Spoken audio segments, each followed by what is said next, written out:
Don't let me wax poetic on this product. So if you're going to use wax to seal your metal, there's really only one wax that I would recommend, and it's Renaissance Wax. This is a wonderful archival, long life product. It is certainly more expensive than more basic waxes out there, but that's because of its formulation and its archival ingredients and things like that. So we're gonna get into the basics of applying it. It's not super involved, but you do wanna just take your time, get set up well, have a clean space that you're gonna be working on, like this clean paper towel. Make sure that your metal is completely finished and clean, whatever patina or surface finish you have on it. And this is the final step that you're gonna do. Maybe you're gonna do some cold joining assembly after you have the part sealed, but this is really a final step.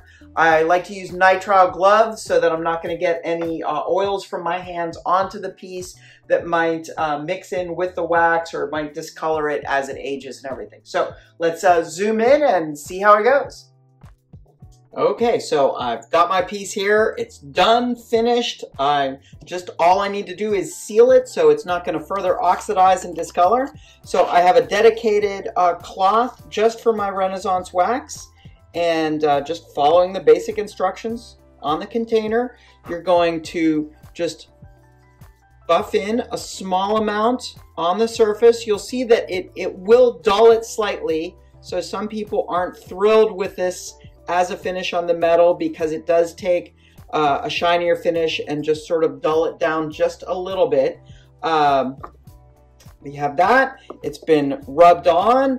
I like to give it just a minute to sort of set up before I'm going to buff it off. I usually will use a clean cloth, not the one that I'm applying the wax with. And so we could just take this bit of the paper towel up here, and you're just going to buff it or burnish it just a little bit. And that will sort of evenly distribute the wax across the surface. You see a little bit kind of come off or something. It'll restore a slight shine to it, but still it is going to dull down a polish just a little bit.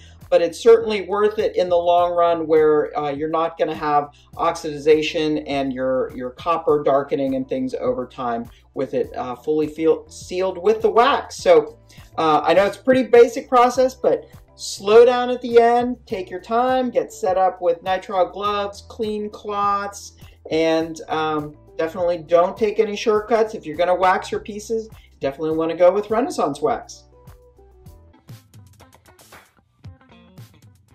If you enjoyed this video, please be sure to hit that subscribe button so that you can hear from me when I post future videos. Thanks for stopping by.